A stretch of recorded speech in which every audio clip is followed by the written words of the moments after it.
Dictation अभ्यास के लिए हमारे चैनल को सब्सक्राइब करें। चलिए शुरू करते हैं। प्रतिलेखन संख्या 66। मानक रेडी। स्टार्ट। आदरणीय सदस्यगण, अगर आपसे पूछा जाए कि आज आपकी सबसे कीमती चीज़ क्या है तो आप क्या कहेंगे? प्रश्नवाचक। आप अपने परिवार, अपने घर, अपनी ज़मीन का नाम लेंगे। पूर्ण विराम। जाहिर है कि ये सारी चीज़ें आपको प्यारी हैं, किंतु आपके पास इनसे भी कीमती एक चीज़ और है, और वह है आपकी आज़ादी। पूर्ण विराम। और भी बहुत सी चीज़ें हैं जो हमारे जीवन को सुखी और सुविधाजनक बनाती हैं।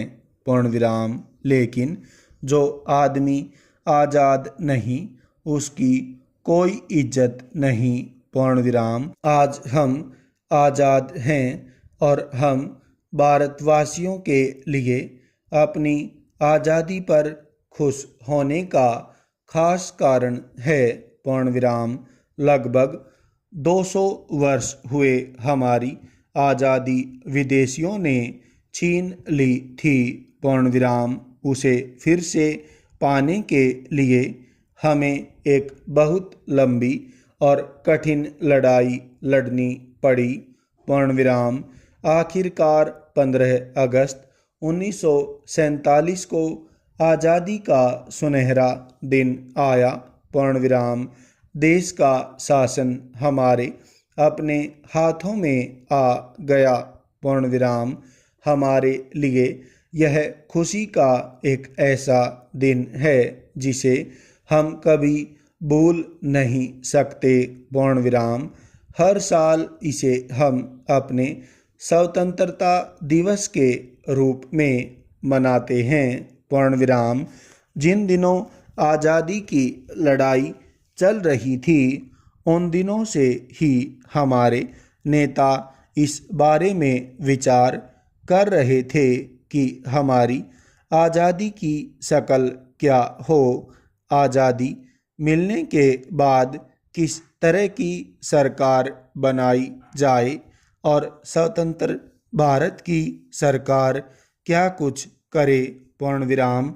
जो बात बिल्कुल साफ थी वह यह कि स्वतंत्र भारत की सरकार जनता की होगी, जनता द्वारा होगी और जनता के लिए होगी। पूर्ण विराम।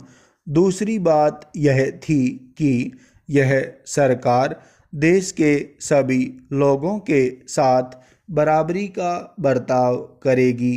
पूर्ण विराम। जाति, धर्म, क्षेत्र या स्त्री पुरुष का ख्याल करके किसी को खास सुविधा नहीं दी जाएगी। हर एक व्यक्ति को एक आज़ादी होगी कि वह जो भी धर्म चाहे माने और रहन सहन का मनचाहा तरीका अपनाए। पूर्ण विराम। तीसरी बात यह कि सरकार जनता की भलाई के लिए काम करेगी और हमारे बीच से गरीबी और अज्ञान को जल्दी से जल्दी दूर करने का काम अपने हाथ में लेगी। पूर्ण विराम। इन सब बातों के लिए कभी कभी कुछ भारी भरकम शब्दों का भी इस्तेमाल किया गया, जैसे समाजवाद, लोकतंत्र, धर्मनिरपेक्षता इत्यादि। पूर्ण विराम। सीधे सादे शब्दों में इनका अर्थ यह है कि सरकार कायम रहे, जनता की उन्नति और खुशहाली के लिए काम करती जाए। पूर्ण विराम। हमारे लोकतंत्र में वे सब बातें मौजूद हैं। पूर्ण विराम।